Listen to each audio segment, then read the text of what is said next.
Annexe 1, exposé de la métaphysique le long de la question des sense data. La croyance aux sense data constitue, selon Wittgenstein, l'insigne position de la métaphysique, le fil d'Ariane qui rend possible la traversée de son dédale et permet d'aller cueillir l'étonnement philosophique à sa source, qui est aussi le lieu de son vacillement. L'analyse wittgensteinienne du geste fondateur de la métaphysique est tout entière comprise dans la critique des sense data et comme telle, elle reste inscrite dans une étrangeté totale à la limite de l'incompréhensible. Incompréhensible du moins pour tous ceux qui, à la manière de Russell et des fondateurs du Wiener Kreis, ont cru ou croient reconnaître en Wittgenstein un maître ou un disciple en recouvrant sa problématique sous des présupposés empiristes massifs, par exemple en assimilant l'effet atomique du Tractatus à des données d'essence brute, en interprétant les propositions élémentaires comme des protocoles SATS qu'il faudrait référer au témoignage unique de chacun de nos sens, en soulignant enfin une absence de rigueur ou d'unité dans les textes postérieurs à 1929. Pour de tels lecteurs, la notion de sens datum étant une notion spécifique de l'empirisme, et plus précisément de l'empirisme logique, elle ne saurait en aucun cas être référée à une quelconque thèse d'idéaliste, et encore moins bien évidemment à l'idéalisme comme tel. Mais un tel parti pris d'exactitude savante est, croyons-nous, dépourvu de toute rigueur, et en l'occurrence, il interdit tout accès au texte de Wittgenstein qu'il rend illisible. Il est vrai que ce que Wittgenstein désigne du nom de métaphysique, c'est essentiellement la tradition idéaliste. On comprend d'abord mal en effet comment une analyse effective de l'idéalisme pourrait être menée le long de la seule question des sense data, puisque ce qui, par-delà leurs différends, réunit l'idéalisme platonicien et l'idéalisme moderne de la subjectivité.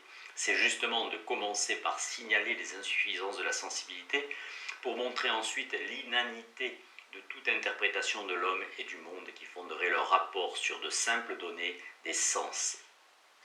L'hypothèse des données des sens reste toujours en lisière des vraies questions idéalistes. A l'inverse, elle constitue le présupposé majeur des détracteurs de l'idéalisme, pour lesquels les données des sens sont cela même par quoi le rapport de l'homme et du monde se noue et passe tout entier. Un exposé de la métaphysique le long de la question des sense data devrait donc s'adresser d'abord à l'empirisme. Le monde ne saurait être donné qu'à un sujet empirique exclusivement réceptif et répétitif, entièrement traversé par les images des choses et impressionné par elles, c'est-à-dire recevant du monde la matière et la forme de l'objet.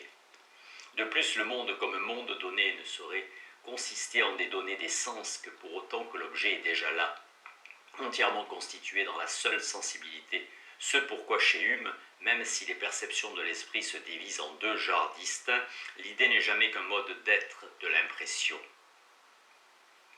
L'impression comme préalable à toute forme de représentation montre la passivité totale d'un sujet dépourvu de tout pouvoir formateur, réduit à un travail d'association.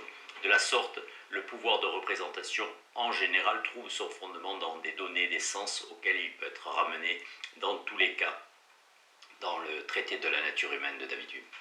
C'est dire que l'hypothèse des sense data souligne d'abord le caractère reproductif de toutes sortes de représentations, mais même lorsqu'elle est ingénieuse et irreconnaissable comme telle, la représentation ne fait jamais que copier un déjà là donné. La notion de sens datum est donc le postulat massif et principiel de l'empirisme. Mais contre toute attente, aucun des moments de l'analyse des sense data chez Wittgenstein ne peut être référé à une problématique empiriste.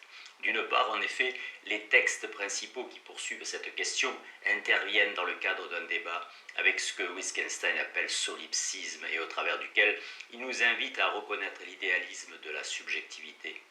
D'autre part, et plus profondément, la critique des sense data dans son ensemble méconnaît délibérément la position empiriste et la contourne purement et simplement. Il s'agit d'abord des notes sur l'expérience privée et les sense data, mais aussi de The Blue Book, le livre bleu. Dans ce dernier, la question n'intervient thématiquement et m'en fait n'ai jamais perdu de vue qui rassemble toutes les analyses, y compris celles qui précèdent. Ce qui signifie que nous nous attachons à définir le contenu grammatical d'expressions qui nous servent à décrire des sense data. Les réponses que Wittgenstein fait à Schlick le 30 décembre 1929 témoignent d'une fin de non-recevoir systématique de la problématique de l'empirisme logique et de la tradition empiriste dont elle se réclame. À la question de Schlick, vous dites que les couleurs forment un système. Est-ce que vous entendez par là quelque chose d'empirique ou de logique? Supposez par exemple quelqu'un qui depuis toujours serait enfermé dans une pièce rouge ne pourrait voir que du rouge. Pourrait-il alors, je ne vois que du rouge? Mais il doit y avoir également d'autres couleurs.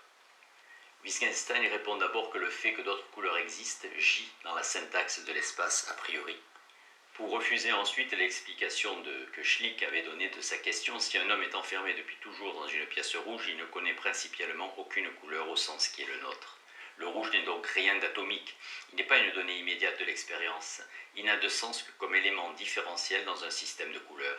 Isoler le rouge des autres couleurs, c'est supprimer la possibilité pour le signe rouge d'être un nom de couleur, car on a supprimé ainsi la possibilité même d'une expérience de la couleur.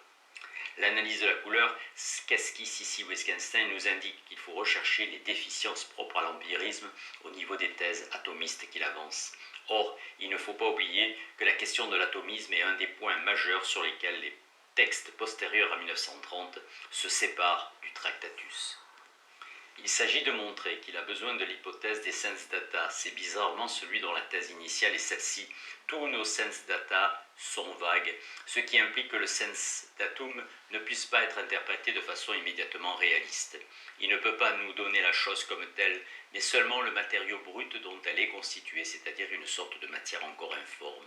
Paradoxalement, donc celui que Wittgenstein considère comme le tenant de l'hypothèse des sense data n'est pas celui qui croit en la positivité des données des sens et qui les interprète comme point de suture de l'homme et du monde, mais l'idéaliste pour qui cependant le sense datum n'est jamais qu'un contenu résiduel indéterminé, par quoi le monde n'offre au regard humain qu'une sorte de cliché photographique raté, où le bouger est tel qu'aucune figure n'y est plus reconnaissable. Insister sur le caractère inassignable des sense data, au point d'ailleurs que l'idéalisme finisse par dire que la sensation n'est ni un quelque chose, ni un rien. Et cependant, vous aboutissez toujours à la conclusion que la sensation elle-même est un rien. Pas du tout, ce n'est pas un quelque chose, mais pas non plus un rien. La conclusion était seulement qu'un rien servait tout aussi bien que quelque chose dont on ne pouvait rien dire. Voir le philosophiesque Untersuch Kunken. C'est avant tout affirmer l'impotence de la sensibilité, raturer l'image d'un sujet assujetti à un déjà là donné, et en conséquence résister au réalisme de l'empirisme. Telle qu'elle est comprise par l'idéalisme, la notion de sens datum renverrait à la mise en accusation des données des sens dont il s'agirait en dernière analyse de dénoncer la pseudo-évidence, puisque les sens à proprement parler ne sauraient rien nous donner. De fait, c'est bien de cela qu'il s'agit dans l'idée wittgensteinienne d'un exposé de la métaphysique le long de la question des sense data. Revenir sur cette mise en accusation, la répéter de façon à faire paraître l'absolue nécessité pour toute entreprise philosophique de demeurer étrangère au réalisme et de briser la tentation réaliste sous toutes ses formes. Toutefois, s'il faut gagner l'idée que la sensation n'a pas d'existence propre et qu'en conséquence elle ne saurait être tenue pour un quelque chose, elle n'est pas non plus un rien.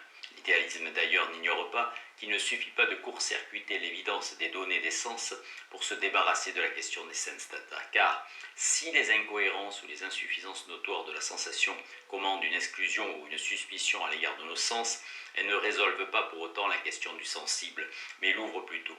Il est une différence eidétique du nombre et de la couleur, par exemple, qui nous oblige à reconnaître que le concept de couleur est d'origine indiscutablement sensible.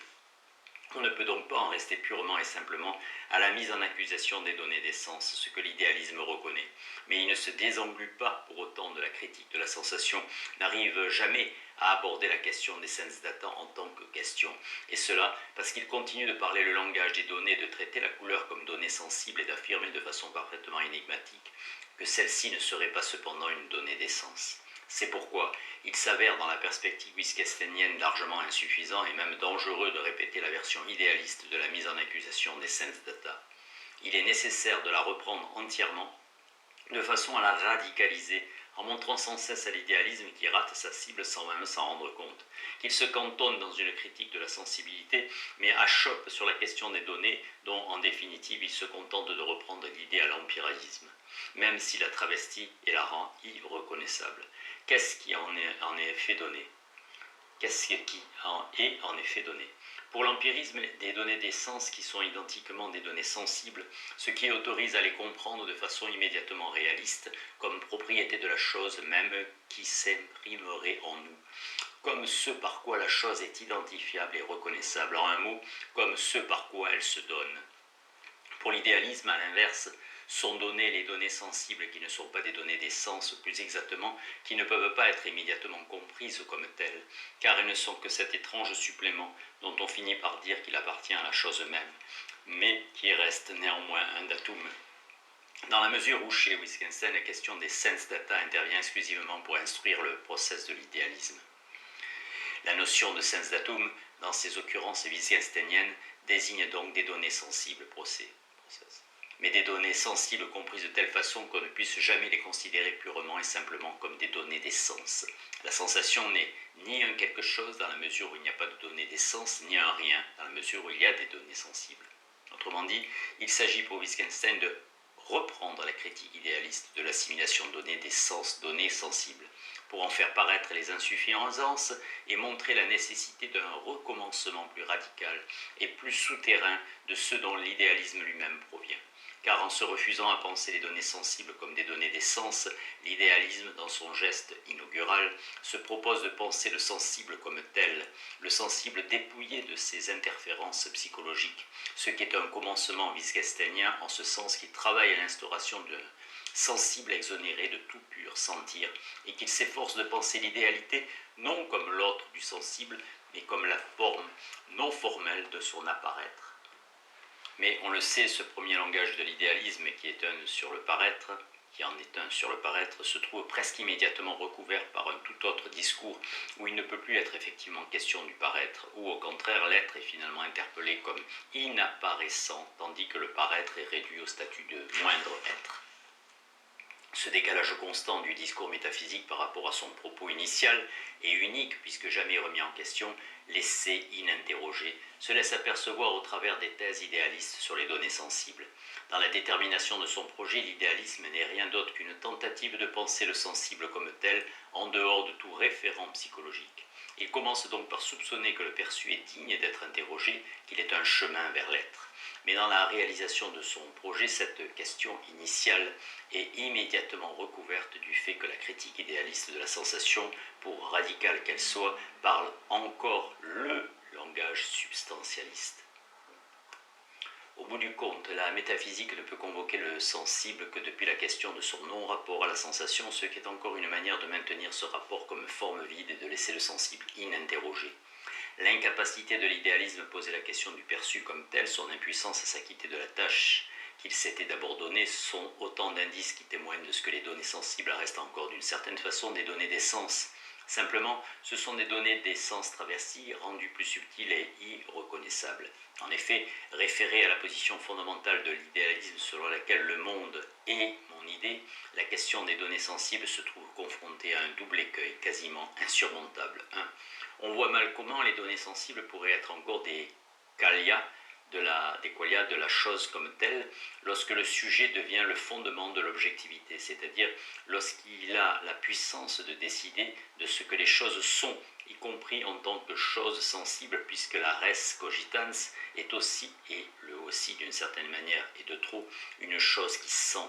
Si l'idéalité de l'idée trouve son fondement dans le pouvoir idéation d'un esprit pur et attentif, comment pourrait-elle se manifester ailleurs que dans un acte psychologique et en conséquence, comment l'analyse du sensible pourrait-elle être menée en dehors de toute référence à la sensation ?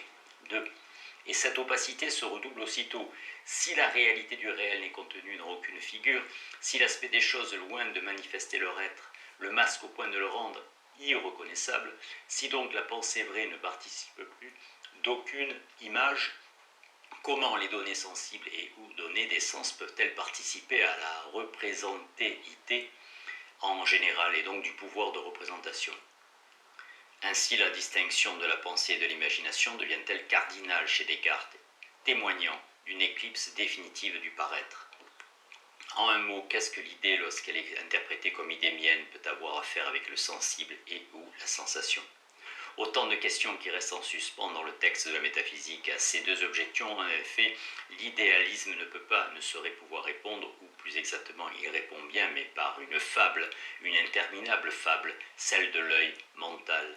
L'œil mental, ou l'œil de l'âme, est ce que le tête déduit de la critique de la sensation. La sensation est idiotique, voire pure, ou pure, etc. Et comme telle, elle ne peut rendre compte du sensible. Il serait en effet vraiment étrange, mon ami, qu'une pluralité de sensations fussent assises en nous comme des chevaux de bois et qu'il n'y eût point une forme unique, âme ou tout ce que tu voudras, où tout ensemble en converge et par laquelle, usant d'elle comme d'instrument, nous percevons tous les sensibles. Sur la base de cette argumentation, l'œil devient un simple instrument de la vision, dit ou aux romaines, et non plus aux romaines dont il faut attribuer la source à l'âme seule. La cartographie de la métaphysique est alors constituée. Certaines observations, l'âme les fait elle-même par son propre canal, et les autres par le canal des facultés du corps. De la même façon, la notion cartésienne d'inspectio mentis implique l'hypothèse de l'œil de l'âme, l'idée d'une supravision qu'il faut attribuer à l'âme seule. On peut d'ailleurs à ce sujet remarquer une proximité étonnante de la cartographie mise en place dans les Regulae ad directionem ingenii et celle du théétète. C'est une seule et même force qui, si elle s'applique avec l'imagination au sens commun, est dite voir, toucher, etc. Et enfin, elle agit seule, elle est dite comprendre. C'est pour ces raisons que cette même force s'appelle, selon ses fonctions diverses, entendement pur, imagination ou sens. L'œil de l'âme est donc cela seul qui est capable de lire et de décoder des informations éparpillées que nous donnent les sens. Il est cette instance commune qui viendrait suppléer l'œil physique, lui offrir ce qu'il ne possède pas, et il ne saurait posséder la forme de l'un. Comme tel, il est bien encore un œil puisqu'il rend compte de la forme d'un voir en général, mais il n'a rien à voir avec l'œil physique puisque les pouvoirs et les fonctions qui lui sont attribués sont justement ceux qu'aucun œil physique ne saurait exercer, comme l'explique d'ailleurs très longuement Descartes.